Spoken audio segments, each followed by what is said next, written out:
Bueno. ¿Se escucha bien o retumba? Yo escucho que retumba mucho, entonces me está dando ansiedad. ¿A mí también se escucha bien? Sí. Nada, algunos estaban, otros no estaban. Yo voy a ser el host de acá en adelante, de las próximas 4 horas. Ojalá les caiga bien, porque si no va a ser medio largo las 4 horitas. Ahora van a venir Diego y Vani a rescatarlos de mí. ¿Por qué? ¿Pau? No, Rob Bunny no es tu? Bunny es. Bunny. No. Ay, no sé, no sé. Bunny es la persona que se ata de cuerdas, pero Rob Bunny es conejito de cuerdas, pero yo soy Pau. Ahí anduvo.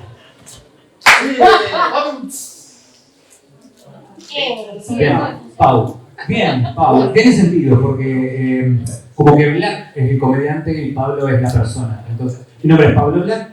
La organización del evento dijo, ¿sabes lo que le hace falta a este evento? Un comediante que haga humor negro. Sí, humor negro le hace falta a este evento. ¿Sí? ¿Ustedes?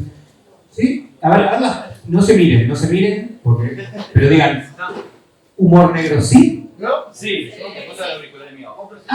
Era un poco esperarse que la gente que se viste de látex porque vio Matrix y le gustó, le gustara el humor negro. ¿Quién diría? Cosa linda. Sí. Vi en el pizarrón, he visto muchas cosas y hay muchas cosas que desconozco porque fui vainilla mucho tiempo. ¿Viste? Me encanta que haya un... Claro, sí. Cuando le expliqué a mi amigo vainilla, le digo, ¿sabes qué? El consentimiento, me dice, ¿consentí qué? Es como, me gusta que haya como un término que no es insultante, pero es como ellos y nosotros. Pero claro, le explicas a alguien que no está en la movida y le dice, sí, los libros del DCM, que le dice, sí, los... Parece un poco simplista decirlo. Yo no puedo decir, los ucranianos, sí, los...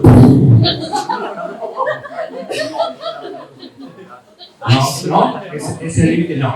Me parece bien. Pero viste que ahora ya no se está hablando, la gente se olvida, pasan cosas y la gente se olvida. Porque ahora ya nadie habla del tema de Ucrania, se ve que ya pasó el boom de Ucrania. Bien, estamos juntos. ¿A usted solo que le gusta que me peguen? No, sí, pero no. Con una cosa muy extraña, el consentimiento. Sí, hay gente que es coordinadora de egresados del consentimiento cuando los dos están despiertos por lo menos. Bien, hay gente que veo que también es un poco de mi generación, yo tengo 36 años, veo que hay como una franja que nosotros nos criamos con una frase muy hermosa que decía, más vale pedir perdón que permiso. Y yo digo, ¿qué? Y yo digo, más vale no coger y no tener una orden de alejamiento. Más vale... Si algún chiste les gusta, lo pueden aplaudir también. Si dicen, no, ese chiste apoyo, pero no dejen a nadie aplaudiendo solo. Porque yo de repente voy a hacer un chiste para que no estemos juntos. Porque hoy hablando, estamos con el tema de la ansiedad. Ya les voy a ceder el micrófono a ellos, que va a venir Pau y va a venir Diego. Un fuerte aplauso, licenciado en psicología, sexólogo, bottom de cuerdas, ahora en el mindfulness, en todo. Ay, empezó la joda, gurises. Casi de memoria. Escúchame, tecnología. La cosa es que yo voy a hacer un chiste para que estemos juntos en esto, pero que se sepa que no... Si alguien lo aplaude, pues dice, qué hijo de puta, no lo dejen aplaudiendo solo, porque van a decir, míralo. Y no hay que fuéramos vainillas para andar jugando a la gente. Ahora, la cosa es, hablamos de la ansiedad. Vino una psicóloga anterior a hablar de la ansiedad, el tema de rendir, el rendimiento. Los hombres lo tenemos claro. El rendimiento, que aparte tenemos la pelotudez que boqueamos. Por Tinder te decimos, cuando te agarre te voy a toda la la receta justa para que no se te pare la chota. Y cuando vas ahí, te pasa lo que nunca te pasa. Nunca me pasó ni me volverá, por eso compré cepillo. Y en un momento que estás ahí, nunca me pasó, y hay quienes te entienden y algunas se ríen. Y eso duele. Pero eso yo lo hablé con mi psicóloga y me dijo, bueno, Pablo, ¿viste cómo son los niños? A veces pueden ser crueles. Ah, ¿estamos juntos en esto? Aplauda uno solo, fuerte el aplauso para Pau y Diego. ¿Y tu micro? Ah, lo tienes ahí. Olis. Hola, hola. ¿Anda ahí? Hola, hola. Hola, hola, hola, hola. ¿Se escucha? Bueno, buenas tardes. ¿Cómo están? Mi nombre es Pau, no soy Bunny, como dijo acá nuestro amigo. Igual te queremos. Soy botón de cuerdas, hace 2 años que practico Shibari. Soy switch, no en las cuerdas, sí en el BDSM, es decir que puedo jugar en ambos roles. Soy enfermera y masoquista. No. Y además soy una persona que sufre ansiedad y practica Shibari. Así que... El ejemplo exacto. Bueno, yo me presento y también forma parte de Uruguay Fetish y de sí. Quimbaco Soy Montevideo. organizadora en Uruguay Fetish y en Quimbaco MBD. Eso es importante. Bueno, me presento. Yo soy licenciado Diego Gervasini Dini, alias Druster. Participo y formo parte también de Uruguay Fetish. Puse algunas cosas ahí, más o menos de especializaciones. Lo que sí quería hacer hincapié era en la parte más de que también tengo una diplomatura, entre todos mis problemas adictivos con los cursos, una diplomatura en Mindfulness y Psicoterapia que me parecería importante en este momento plantearlo por lo que se va a venir más adelante para hablar. Primero, el nacimiento de la charla de Shibari y ansiedad. ¿Lo dices tú, lo digo yo? Lady Cali. Exacto. Lady Cali le llamó la atención, quería averiguar un poco de esto, de cómo era que la gente que practicaba Shibari podía más o menos sentirse como más relajada, con menor ansiedad, y directamente me dijo, Diego, lo tenés que hacer. Y en eso dije, ayuda a alguien que conoce más de esto que yo, que acá está ese alguien, que es el ejemplo exacto, y aparte una amiga querida, y entonces me ayudó pila, y con mi ansiedad me está ayudando más o menos un poco, pero está. ¿Por qué se da esto? Muchas personas que practicamos cuerdas sufrimos de ansiedad. Y encontramos, no quiero adelantarme, pero encontramos como algo muy positivo en el Shibari en cuanto a la ansiedad. Y es por eso que queríamos también traer esta charla que era tan importante, porque a veces las personas con ansiedad dicen, uy, yo podría hacer cuerdas teniendo en cuenta lo que a mí me pasa, y yo, que soy una persona con ansiedad, te puedo decir que sí. Entonces, por eso también nace esta charla. Primero, menciono una breve historia de Shibari. Subí, Samael, dale. Bueno, el Shibari o el Kinbaku o el arte de las cuerdas, en realidad al principio comienza en el periodo Edo, con el Hoshojutsu y el... No me sale la palabra acá, no la veo ni siquiera. Ukiyo-e. Y se utilizaba en realidad para transportar, torturar y sacar la información no me sale la palabra ahora. Delincuentes. Y a espías.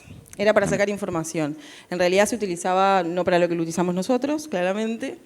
Y a lo largo de los años, en el siglo XX, empieza el Shibari. Esa parte Diego se la tiene clarita.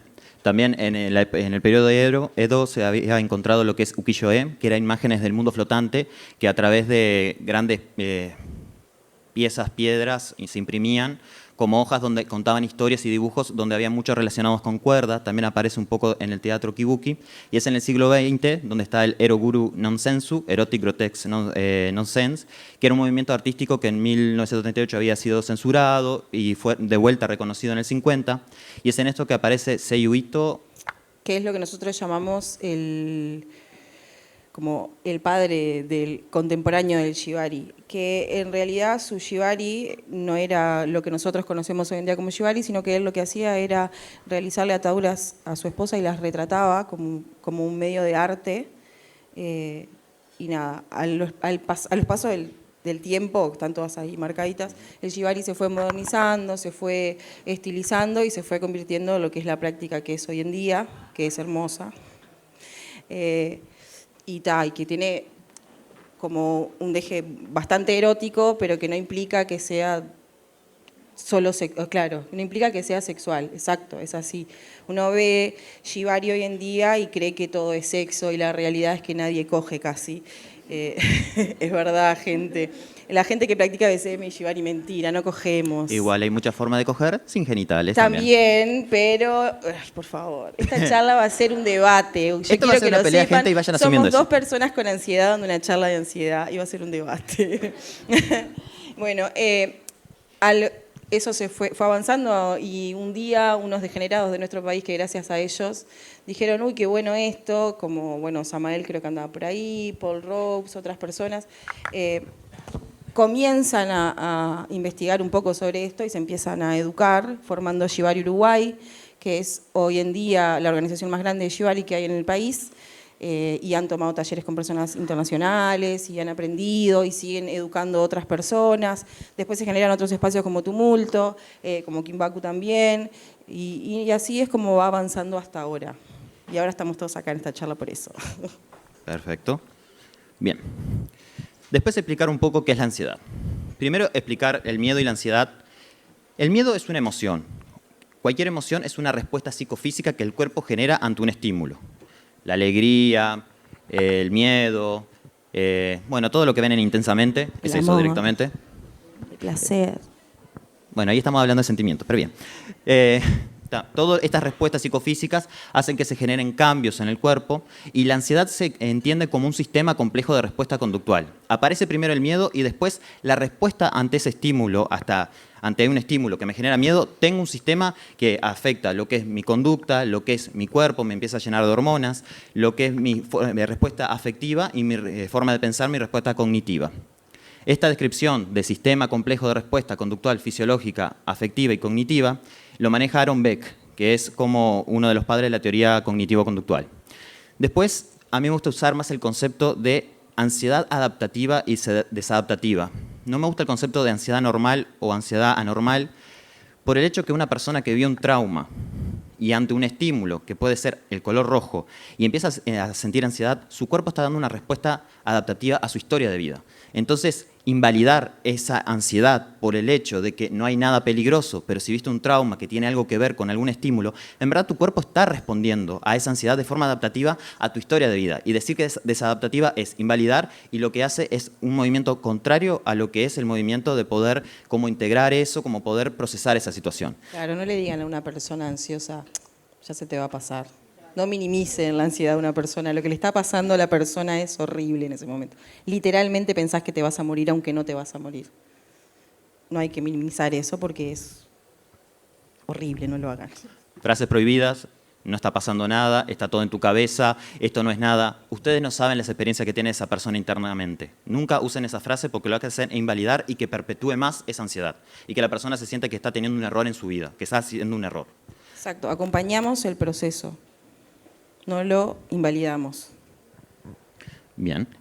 Bueno, la ansiedad adaptativa o normal es una defensa ante un peligro. Me va a atacar un tigre, un león, o me van a robar, lo que sea. Hay una ansiedad que es normal, adaptativa, para poder activar una parte del sistema límbico que es el ataque o huida. Es como la respuesta que hace el sistema, que lo voy a mencionar más adelante porque es HHA, no me acuerdo ahora el nombre, que es la forma que responde el cuerpo ante el estrés. Y la desadaptativa, o entre comillas anormal, la reacción no se detiene, sigue en la mente, o a veces esta reacción no existe un objeto que sea más que un objeto o un elemento interno mental. Hay una respuesta que hay, a veces la ansiedad desadaptativa se le menciona como el miedo sin objeto. La persona no sabe por qué siente esa ansiedad, no sabe cómo detener, o a veces son pensamientos o vivencias traumáticas internas que no tienen la capacidad de poder detener. Si hablo muy rápido, me avisan, vos principalmente, por favor. Estás hablando rápido, pero yo te entiendo. Vale, gracias. Dicen ustedes. Por eso, por la duda. Después, cuando está esta ansiedad desadaptativa, lo que la persona siente es una mayor vulnerabilidad, como que no es capaz de superar esta situación y piensa que las herramientas que tiene la autoeficacia es disminuida. Otra cosa, pensando el miedo, todas las emociones tienen una funcionalidad de nuestra vida. Como es una respuesta psicofisiológica, tiene una función. La función del miedo es cuestionar si tengo las herramientas necesarias para enfrentar una situación. Cuando el miedo, a través de la ansiedad, se convierte en desadaptativo, yo no siento que tenga las herramientas. Y mi cabeza me va mostrando más imágenes catastróficas. Entras en un bucle, y el bucle continúa y continúa y continúa. Empiezo con otros síntomas físicos. A veces estos síntomas físicos también se vuelven de por sí parte de otros detonantes para mayor ansiedad. El modelo cognitivo, prefiero no mencionarlo, pero es lo mismo, de una señal, mi cabeza piensa y ve si hay peligro o en qué vulnerabilidad, ve esa primera respuesta, ve si es capaz de superarlo, da una relectura y si esa relectura está basada en distorsiones cognitivas, en pensamientos erróneos, de que no voy a ser capaz de superar esto, no va a pasar, se vuelve a alimentar y eso queda y perpetúa en la ansiedad. Un bucle. Un bucle. Yo soy los subtítulos. Bueno, cuando la ansiedad es adaptativa, es proporcional al estímulo que la provoca, precaución ante el riesgo, son los miedos realistas, intensidad leve, duración limitada y pocos episodios, no interfieren en la vida cotidiana. La valoración realista de la amenaza ayuda a manejar situaciones difíciles de forma eficiente. Cuando es desadaptativa, persiste y es generalizada, preocupación excesiva, pánico, fobias, miedos irracionales, intensidad alta. Ahí empezamos a hiperventilar, a nuestro cuerpo le pasan cosas que en realidad no le están pasando, no puedo respirar. Sí estás respirando porque me estás hablando, si vos estás hablando, pero vos no le vas a decir, sí, porque me estás hablando, estás respirando. Le vas a decir, mírame, seguí mi respiración. Vamos juntos. Perfecto. Bien. Y lo que tiene la ansiedad esta que tiene invalidación en la vida general. Exacto. Esta es la respuesta, este es el esquema, que cuando hay una respuesta normal a una amenaza, está la percepción de amenaza, se activa lo que es el sistema límbico, se censura lo que es la parte prefrontal, la parte cognitiva, porque lo que se activa es para empezar a activar o ataco o me escapo de esta situación. Puedo enfrentarla o huyo. La amígdala, que es como nuestro alarma antiincendios de la mente, empieza a activar el hipotálamo y ahí hace como dos acciones. Activa el sistema simpático, las glándulas suprarrenales, que son las que ayudan a inhibir la reacción de alarma y empiezo a llenarme de hormonas de cortisol, adrenocorticotropa, y no me acuerdo los nombres, noradrenalina, y me permite la noradrenalina meter el movimiento de atacar o huir. Cuando esta ansiedad es patológica, cuando se convierte en un trastorno de estrés postraumático, ahí lo que sucede es que la glándula suprarrenal sigue segregando y entonces el cortisol sigue aumentando. Y es ahí donde no se detiene esto y donde la mentalización y esta censura o inhibición de la alarma no está presente. Y está esta constante alarma antiincendio encendida ante cualquier estímulo y la propia alarma antiincendio activa a la propia alarma y entonces no se detiene. Y es ahí cuando se vuelve desadaptativa y va afectando a los órganos, trastorno del sueño. Pasan un montón de cosas en nuestro cerebro, entonces el cerebro dice ¡ah! Y están todos corriendo y gritando en nuestra cabeza. Cuando es desadaptativa nuestra ansiedad, cuando no es algo que realmente nos está sucediendo, nuestro cerebro dice ¡ah! Es un montón y nos volvemos locos. Pero no estamos locos, es verdad, no estamos locos. Nos volvemos locos momentáneamente. O tenemos la idea de que nos volvemos locos. Ahí. Bueno. El DSM-5, que es el manual general que se usa para los diferentes trastornos de la ansiedad, existe el trastorno de ansiedad generalizada, es una preocupación constante que la persona lo tiene en varios ámbitos de su vida. Un trastorno de pánico es un estímulo o una situación o un objeto que me genera como una sensación de no puedo controlar, tiene un pico y baja. En estas sensaciones está la palpitación, está las sudoraciones, los sentimientos de me voy a volver loco o me voy a morir. Después la agorafobia son los temores, la sensación de muerte inminente. La sensación de muerte inminente es la que más ocurre, me voy a morir. Me estoy muriendo, no puedo respirar, empiezo a respirar mal. Comienzo a hiperventilar, por lo que sí me genero algo a nivel físico, porque empiezo a hiperventilar. Exacto. Me encanta tener gente conocedora. Bien. Todo esto es lo que activa el sistema cuando micrófono. No hay un estímulo. Si está el estímulo, lo pasamos por alto y nos ayuda a sobrevivir. Si no está el estímulo, no entendemos por qué no está pasando eso. Después la agorafobia es el temor a lugares abiertos, a salir de la casa. La fobia específica es fobia a determinado objeto o situación que es muy irracional y que no podemos determinar qué respuesta vamos a dar. El mutismo selectivo, el trastorno de ansiedad social es la fobia más a nivel social. De ansiedad por separación es cuando me alejo de mi figura de apego, inducido por sustancias, medicamentos, y a veces por alguna enfermedad médica. Entonces, acá empieza la discusión grande con Pau y Diego. Bueno. Bien. Terapia versus terapéutico. Vas vos primero. Primero, mucha gente dice que el Shibari es terapia. El Shibari no es terapia. La terapia es terapia. Nada suple la terapia. Vayan a terapia. Uso y recomiendo. Tomen agua y vayan a terapia, exacto. Usen forro, tomen agua y vayan a terapia. Y sean responsables. No, pará, sí, vale mierda la charla.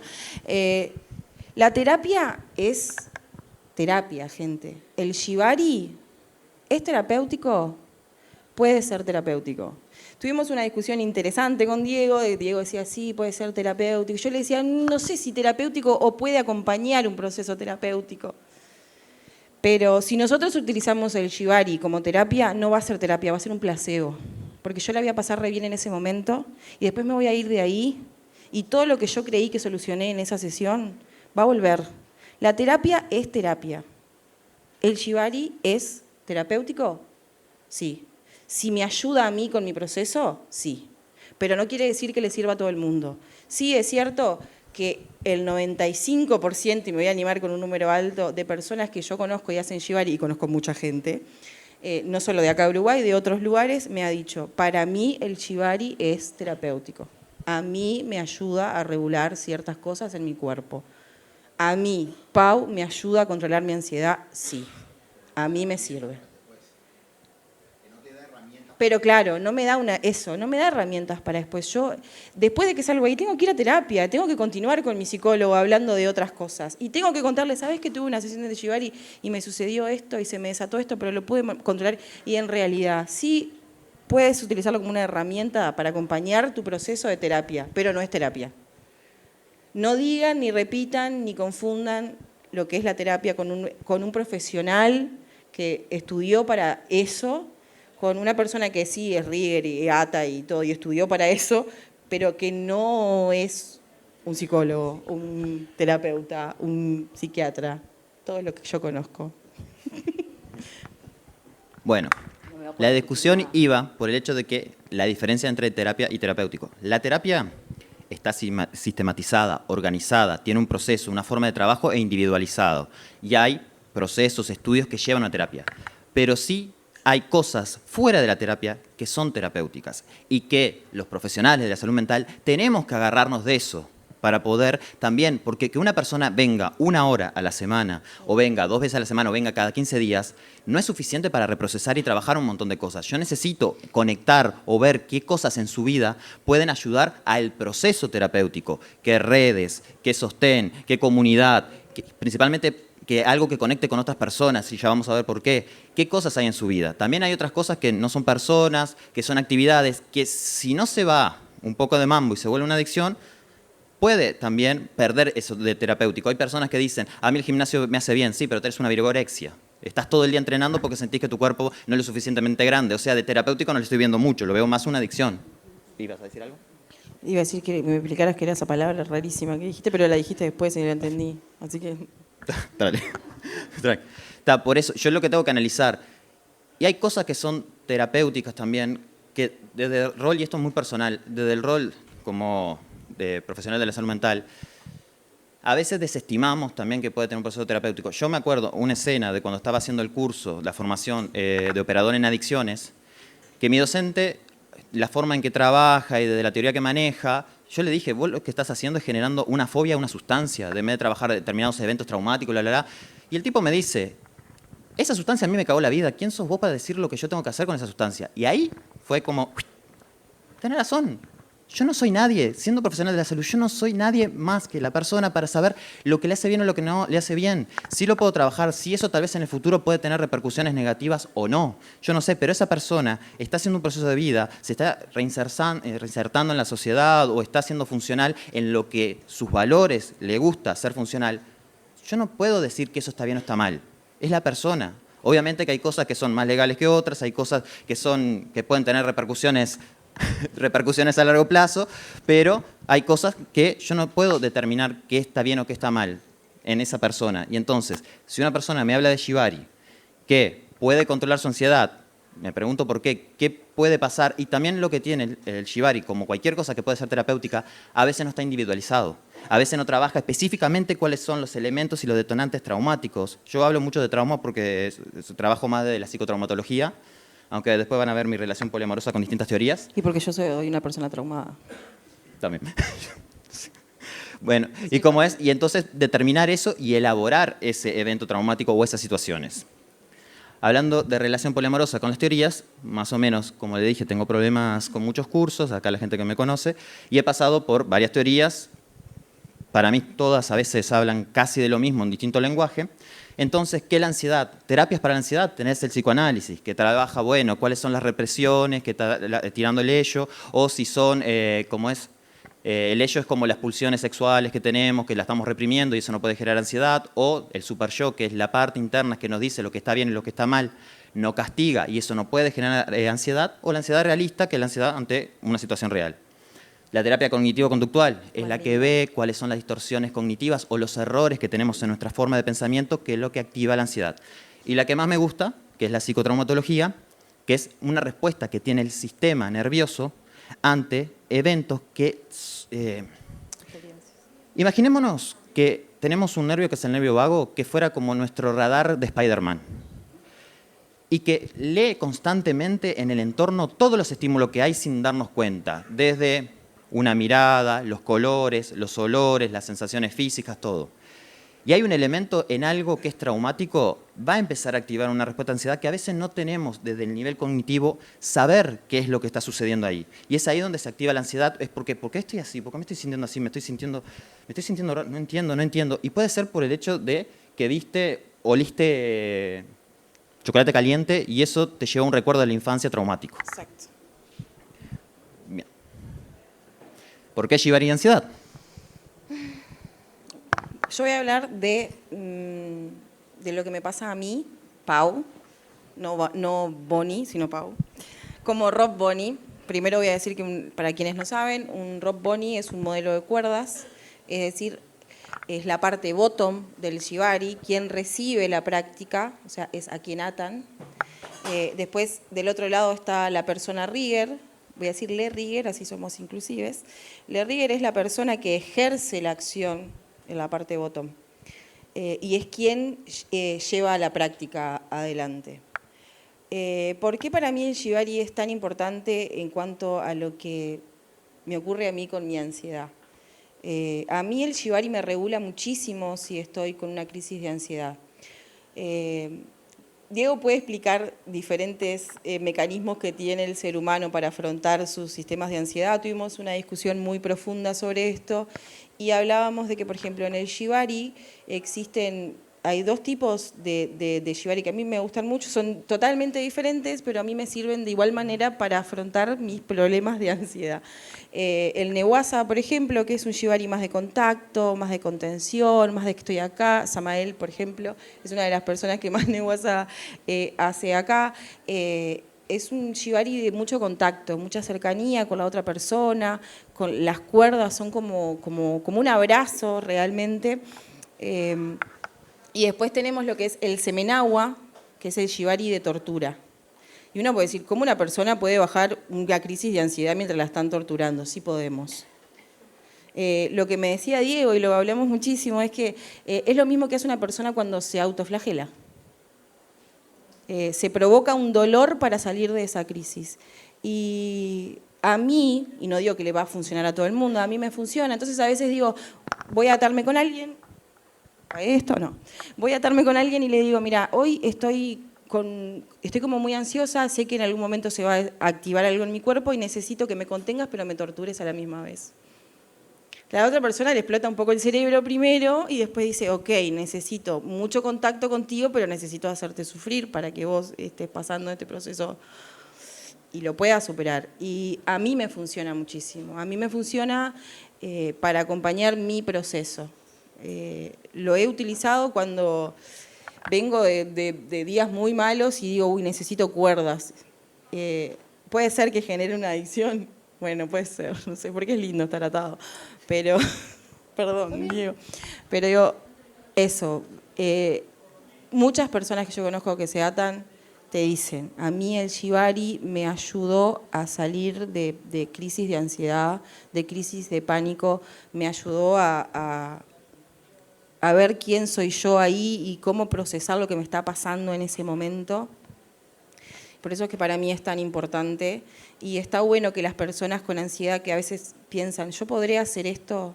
Sí pueden hacer eso. Tienen que autoconocerse, tienen que ir de a poco y ir explorando qué me pasa dentro de de mi crisis y cómo lo voy llevando. Y lo importante es comunicárselo a la otra persona. Yo tengo ansiedad y yo necesito esto de ti en este momento porque necesito salir de donde estoy.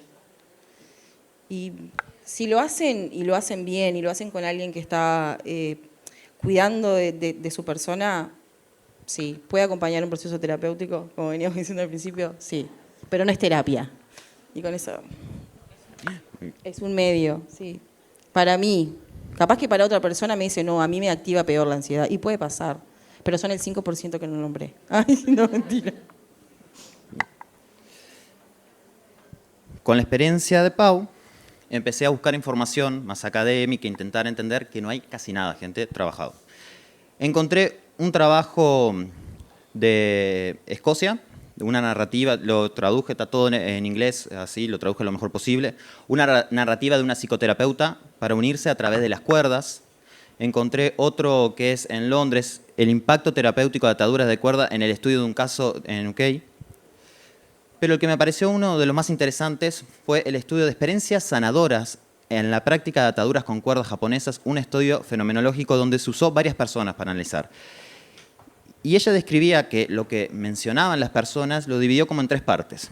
Una era la parte de transformación y catarsis, descripción de la experiencia personal que trae el proceso de cambio y sanación del trauma. Mencionaba que había personas que podían conectar con eventos internos, con situación, y que podía sacar esa emocionalidad siendo atadas. Es verdad. Y que sentía que del otro lado estaba el cuidado para poder liberar toda esta emocionalidad y poder sacar. ¿Sí? No sé. Acá. Te quiero contar algo, sí, pero... No. Como ahora que lo dijo, me trajo un recuerdo mío muy propio de una vez que yo estaba con un proceso, estaba como angustiada, pero no podía gestionarlo y no podía sacarlo y dije, necesito que me aten porque siento que hay algo que quiero sacar. Me dan ganas de llorar ahora, imagínate. Y me hicieron una suspensión muy linda, o sea, fue una suspensión muy cómoda, muy de posición medio fetal. Y yo me puse a llorar en esa suspensión. Y lloré muchísimo, atada. Y lloré en el aire, y lloré girando, y lloré. Y cuando bajé, pude identificar lo que me estaba sucediendo. Y qué era lo que me activaba esa angustia que no podía ver en ese momento. O sea, la importancia que tiene para las personas que hacemos cuerda y tenemos cositas. Me encanta esto de la experiencia, estudio de experiencia, me encanta. La otra parte era la incorporación, encarnación, que no pude traducir bien, elegí esos 2 de palabras para traducir, y el empoderamiento era la descripción de las experiencias que conducen al crecimiento espiritual hacia la autenticidad y experimentan sanación al aumentar la autoconciencia, la autoconfianza y el control. Esto lo que plantea es que lo que sucede en las prácticas Shibari sale para afuera. La persona aprende a poner sus límites, aprende a conocer más su cuerpo, aprende a confiar más en sus decisiones, a ser más asertivo, y eso sale fuera. Esto pasa también en prácticas BDSM, el Shibari no es BDSM, no. ¿Lo dije bien? Sí. Bien, gracias, porque me fui bastante castigado. El Shibari es una práctica de sexualidad alternativa, pero no está contemplada dentro del BDSM. El bondage y el Shibari no son lo mismo. El bondage es el arte de atar con cuerdas, no, el bondage... Exacto, en el bondage vos podés atar a una persona con lo que sea, incluso con tu tanga. El Shibari tiene técnica, se estudia, va con una cuerda especial que se hizo especialmente para eso, no es lo mismo, y no. Shibari no es BDSM, sí es una práctica de sexualidad alternativa, pero no está contemplada dentro del BDSM. Hoy en día dicen, sí, Shibari BDSM, y lo asocian y por asociación, porque por lo general las personas que practicamos Shibari practicamos BDSM, pero porque somos masoquistas. Pero no es BDSM. Discusiones internas que hemos tenido esta semana. Perfecto, y me encanta que vengan acá. Y lo otro, la última parte, es comunicación y comunidad. Atención sobre los problemas de los roles de género y la importancia de la comunidad, experimentando sanación en las áreas de crecimiento personal y roles de género. La parte de roles de género de la autora, que es Eva Harris, la dejaría de lado porque es misógina. Tiene una mirada bastante patriarcal sobre el Rieger y la Bonnie y sobre como la dominación o la opresión de las mujeres sentida a través de las cuerdas y el Rieger liberando lo macho que tiene al dominar todo eso y me generó un poco de cringe. ¿Por qué sucede eso? Históricamente, en las primeras personas que hicieron Shibari, el Rieger era un hombre y la persona que recibía las cuerdas eran mujeres. No hay mucho conocimiento de las mujeres porque en ese momento eran personas bailarinas de ballroom, actrices porno, o sea, no tenían un nombre real porque Japón es así. Entonces, las primeras bottoms eran mujeres, por eso hay muchos estudios que se basan en eso, en que el Rieger es un hombre y la bottom, que lo asocian con sumisión, que no significa lo mismo, ser bottom no es ser sumiso, no tiene nada que ver una cosa con la otra, lo asociaban a eso. Hoy en día, por suerte, eso no existe más, hay Riegers mujeres, hay Riegers no binarias, o sea, hay bottoms también. Hay les bottoms, no sé cómo se diría les bottoms, no importa el género, eso no existe más. Por eso es que esa parte del estudio no, como que no la miren, pásenla de largo. Sí mirar la parte de comunicación y comunidad porque sí plantean que hay una mejor comunicación, muchas veces porque esto también se trabaja entre parejas, generalmente lo que estudió ella son parejas heterosexuales, pero me interesó la parte de comunidad. Ahí abajo se agregó un libro que se llama Todo está jodido, un libro sobre esperanza, que ese libro lo trabaja Mark Manson y establece que lo contrario a la felicidad no es la infelicidad, sino la desesperanza. Y establece que se necesitan como 3 ejes para establecer lo que es la felicidad. Un eje es tener una sensación de esperanza, tener una sensación de que las cosas van a poder salir bien, tener una sensación de que las cosas van a ir bien. Otro eje es tener alineados y reconocidos cuáles son los valores que tenés, cuáles son tus valores guías. Y el último es la sensación de comunidad, la sensación de estar en un grupo de personas. Esos serían los pilares para que una persona pudiera sentirse pudiera sentirse feliz. La desesperanza es lo contrario de la felicidad. Estás solo y nadie te quiere. ¿Eh? Bueno. Con todo esto, habiendo estudiado, en el análisis se dieron como 2 ideas y también tuve que atravesar también ser bottom de cuerdas para entender y quise se hizo entender atar, ustedes no saben, se hizo atar para entender lo que le sucede a una yo persona. si investigo algo, acá. yo necesito Fue muy bien. ahí. Necesito que atraviese, necesito entender en mi cuerpo también. No soy una persona que lee los textos y pone una distancia. Yo necesito entender esta situación. Y me llegaron como varias ideas, buscando información, y acá menciono 2 cosas. Holding, winnicottiano y mindfulness. El holding winnicottiano, Winnicott, es un pediatra, psicoanalista, creo que estadounidense porque no me acuerdo, que trabajó mucho lo que era psicoanálisis infantil y él establece el holding en su teoría como la reacción afectiva primaria del bebé a su madre o entorno maternable, que es lo que permite el desarrollo y el crecimiento de la infante. Si lo traemos al Shibari, ¿o vas a hacer? Hay algo que se trabaja a veces también en psicotraumatología, que es el trauma explícito o implícito. El explícito es el trauma que se instala después de que aprendimos a hablar y tenemos la integración de las palabras. Y el implícito es previo a la verbalización, que a veces es el trauma más difícil de trabajar porque la persona no puede ver, a veces son imágenes, no hay palabra. El holding es algo que también está preverbal. Es algo que es una experiencia sensorial que tenemos en nuestro cuerpo, que está desde los primeros años, por decir el primer año, El primer día. el primer día, que está guardado en nuestro cuerpo. Ninguna experiencia está ajena al registro corporal. Entonces, acá Josephine Blomsbeek trabaja esto del holding winnicottiano, que es la sensación de las cuerdas como los brazos maternos. Exacto. Y cómo esto permite la exploración con el cuidado del Rieger o la Rieger para poder explorar las partes internas de la mente. También por otro lado está mindfulness. Mindfulness es una práctica, que hay varias terapias basadas en mindfulness, que es como la meditación, pero sin la religión zen. Son las prácticas meditativas, pero la meditación tiene una religión de fondo. Lo que hizo Joan Kabat-Zinn fue tomar las prácticas y llevarla a un espacio terapéutico. Y en las prácticas lo que se establece es una atención al momento presente, con una observación sin juicio, la aceptación de lo que se está observando y una conciencia de las sensaciones corporales. En otras palabras, es estar encerrado en tu cuerpo, sintiendo tus emociones, tus pensamientos y tus sensaciones corporales sin actuar. Ahora me toca a mí, que soy la que les traduce todo lo que dijo. Subtítulos. Cuando nosotros hablamos de estos dos análisis, cuando hablamos del holding wickotiano, y lo que Diego nombra como el abrazo de las cuerdas, es real. Tengamos en cuenta que la cuerda es la extensión del erriguer, de la persona que me está atando en este momento. Esa cuerda es la continuidad de su brazo. Toda acción que realiza con esa cuerda es algo que está haciendo con su propio brazo. Entonces, si yo voy y le pido a alguien que me haga una atadura de contención porque estoy con mucha ansiedad, todo lo que yo estoy sintiendo es su brazo, su abrazo, su intención conmigo, el cuidado que yo tengo. Entonces, estoy así, contenida por otra persona, que además me está cuidando en ese momento. Y lo que yo tomo por esa cuerda realmente es a la otra persona. Aunque no sea literalmente el brazo de la persona, es como si fuese la continuidad. Y en el mindfulness, digo, es unas palabras, lo que nos pasa cuando nos atamos, o lo que me pasa a mí, voy a hablar de mí porque no puedo hablar en general, pero es algo que le pasa a muchas personas que son atades.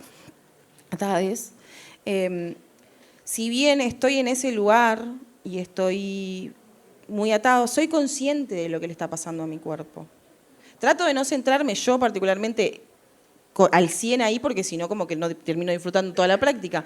Pero yo soy consciente de lo que le está pasando a mi cuerpo, en qué lugar algo no está sucediendo bien, qué es lo que está pasándome. O sea, estos dos análisis cuadran re bien con el Shibari, porque suceden ambas cosas cuando estás en las cuerdas. Y por eso nos parecía interesante traerlos acá. O sea, me están pasando cosas, pero soy consciente de lo que me está pasando. Me estoy sintiendo contenido y te estoy dejando esto a ti. No quiero decir la última frase, que casi la tiro porque la quería decir y me estoy aguantando. Una idea a modo de conclusión. Uno, voy a hacer mi propia experiencia y dos partes teóricas que puedo agregar. Mi propia experiencia fue cuando yo atravesé ser bottom de cuerdas. Yo el año pasado empecé a hacer masajes porque quise trabajar terapéuticamente sin la palabra de por medio, quise hacer algo completamente distinto, no seguir con tanta teoría psicológica, quise hacer algo distinto también. Y también porque mi pareja me lo había pedido para tener masajes gratis. Sin comentario. En ese momento... Más o menos. Soy cómica, Ulises. En ese momento lo que yo sentí fue como un masaje en mi cuerpo muy intenso. Mi expareja mencionaba que era yoga forzado. Le encantaba el yoga y sentía como pasar por Shibari era hacer yoga forzado y lo disfrutaba. Y yo disfruté de las sensaciones de las cuerdas y lo sentí como un masaje muy intenso. Ahí yo quedé pensando, y ahí la teoría, todo, y quedé pensando. 1. Advertencia. Mindfulness también, el mindfulness es sensible al trauma. No cualquier persona puede estar encerrada en su cuerpo viviendo sus eventos traumáticos y viviendo sus eventos traumáticos. Eso lo puede hipoactivar o hiperactivar.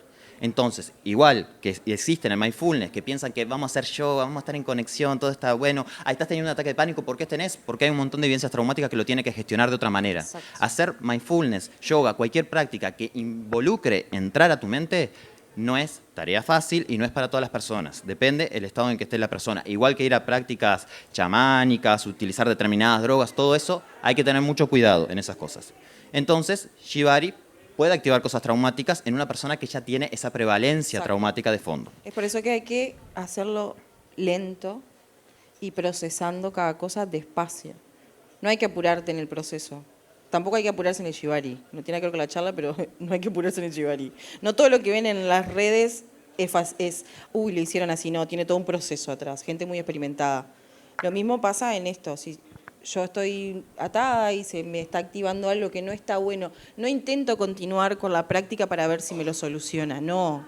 La detengo y gestiono lo que me está pasando en ese momento. Ahí entro en un pequeño punto de contradicción. Mirá, ya peleamos. Somos un matrimonio. No.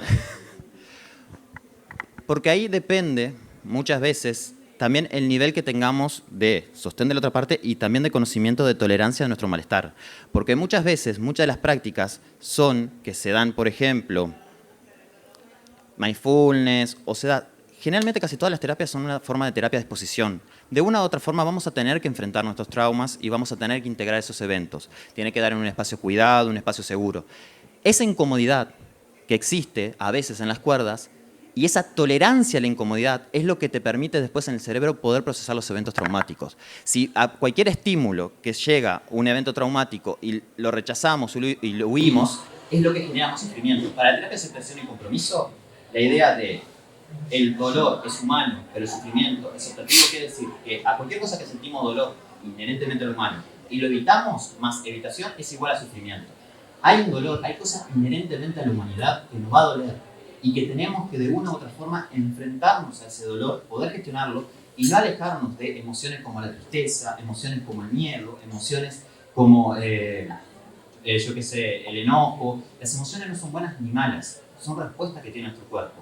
Y entonces, en esta práctica, esa incomodidad, eso de estar en un punto de incomodidad, es decir, pero estoy bien, es enseñarle también a nuestro nervio vago, que mencioné anteriormente, que las cosas no están, que esa alarma que está sonando constantemente, decirle, estoy bien, estoy siendo sostenido, estoy cuidado, no está pasando nada, y desactivar esa alarma que puede ayudar al proceso de terapia. Me estoy mordiendo las uñas. Pero no estamos en veredas diferentes. Yo no hablé de dolor ni de sufrimiento. Yo me refiero a si se nos activa una crisis muy alta. Claro. No intenten solucionarla ahí. Eso que vos estás diciendo, sí, es lo que yo digo, pero háganlo en un proceso de cuidado. O sea, no estamos diciendo lo mismo. Vos querés pelear, ¿no? Obvio. Y yo jamás diría si algo les duele no lo hagan. No mientas, porque yo te diría, hacelo, te voy a decir. Pero sí es cierto, puede ayudarnos a atravesar cosas y cada uno va a tener una forma diferente de procesarlo, incluso en el shibari. Como yo les digo, a mí a veces me gusta que me torturen para bajar la ansiedad. ¿Entienden? Pero hay gente que me va a decir, ay no, qué horror, ¿cómo te vas a dejar pasar una cuerda por ahí en este momento? ¿Cómo te vas a pasar una cuerda por el cuello si estás con un ataque de ansiedad? Sí, ahorcame. Estas prácticas son todas consensuadas y se realizan por mayores de edad. Gracias por el spot. También tener en cuenta, y también si son personas que van a terapia eso, hay algo que se llama ventana de tolerancia, que también es en ese proceso que se trabaja. Si la persona se hiperactiva, que le activa todo el escape, huida y empieza a atacar, o se hipoactiva, se disocia, se congela, se paraliza, entra en complacencia, ahí no hay proceso terapéutico, ahí esa persona tiene que ser atendida. Siempre esto del malestar está dentro de una ventana de tolerancia. Exacto. Preguntas. Ninguna. Llévale el micrófono. El hombre de la sonrisa bella. Levantado. 092. Bien. En el proceso de acompañar, ¿qué recomendarían? Sé que todos somos diferentes y todas, pero no sé, o sea, como si está teniendo una crisis de pánico, de ansiedad, ponele, ¿qué sería como lo más adecuado? Estamos hablando a nivel, cuando estás sesionando. Claro, o sea, ejemplo de lo que te pasó a vos, ponele que te estaba viendo esa crisis y bueno. Cuando me dio la crisis de llanto, Sí. Primero, yo vengo trabajando mucho mi ansiedad, entonces yo ya puedo identificar lo que me está sucediendo y ya puedo decirle a la otra persona lo que necesito. Te diría que inicialmente conozcas lo que la persona necesita, si sos tú quien va a acompañar. Si es a ti a quien hay que acompañarte, diría que identificaras primero qué es lo que tú necesitas para pasar ese proceso. Y si es a ti a quien les da la crisis de ansiedad, lo comunicas a la otra parte. Así la otra parte tiene una herramienta, porque la otra persona no puede adivinar qué hacer. Hay cosas básicas como, bueno, respira conmigo, yo estoy acá, no te voy a dejar en este momento. Validar lo que le está pasando a la otra persona es lo que hablábamos hoy. Pero yo te diría, como persona con ansiedad, que si es para ti a quien hay que asistir, que primero reconozcas qué es lo que necesitas. Y lo comuniques así, tal cual, sin obviar nada.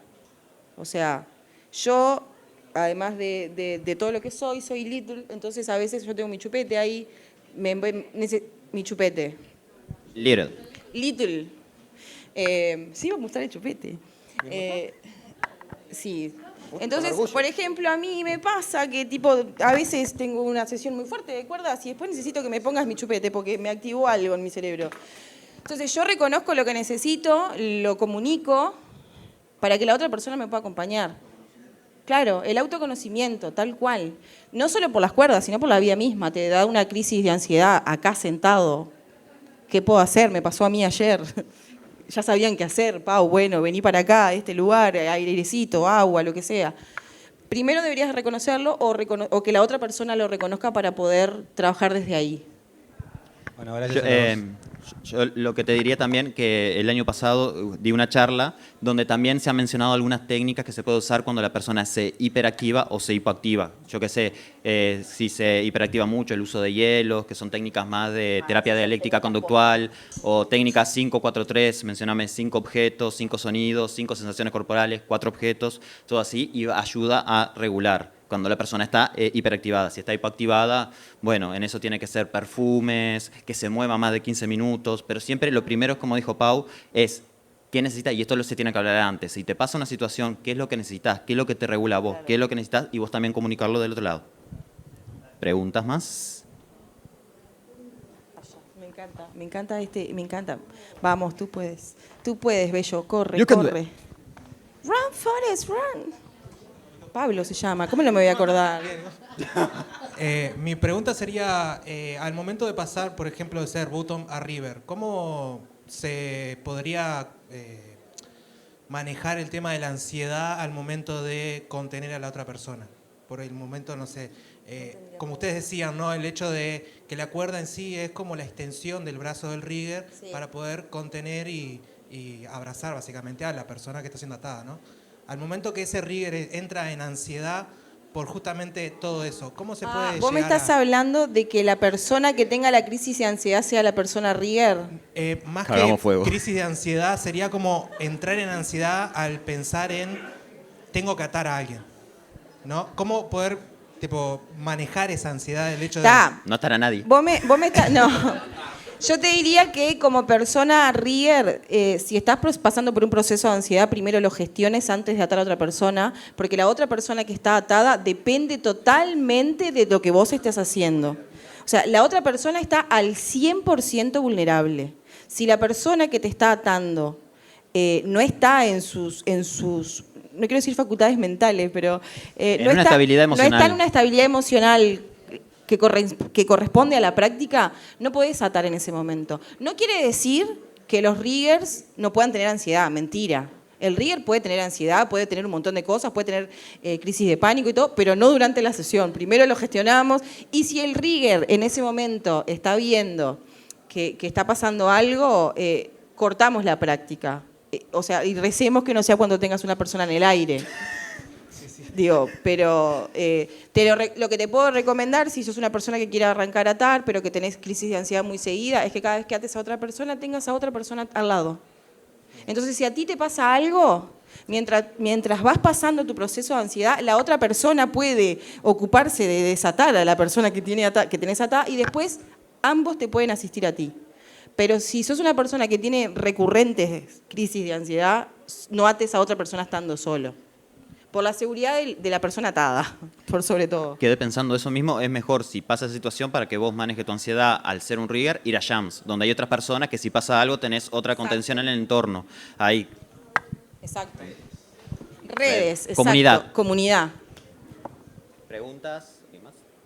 ¿Estamos? Perfecto, dale. Y este final, que fue una frase de uno de los papers que mencionó de Harrington, restringiendo el cuerpo, la mente se libera para actuar. Me pareció bastante mágica esta frase que la quise guardar como el final, que cuando uno deja el cuerpo de lado, la mente puede permitirse trabajar, avanzar terapéuticamente o avanzar a los lugares que tenga que avanzar. Una frase que a mí me gusta utilizar mucho es: cuanto más atada me siento, más libre estoy. Cuanta más cuerda tenga mi cuerpo, yo más libre soy. Porque todo mi cuerpo físico, otra persona se está haciendo responsable. Entonces yo puedo liberar lo que me pasa en la cabeza. Liberar lo que estoy sintiendo. Entonces, por eso es que esta frase me la estuve aguantando todas las veces que hablé. Porque así es como yo percibo el Shibari. Cuanto más atada estoy, más libre me siento. Muchas gracias.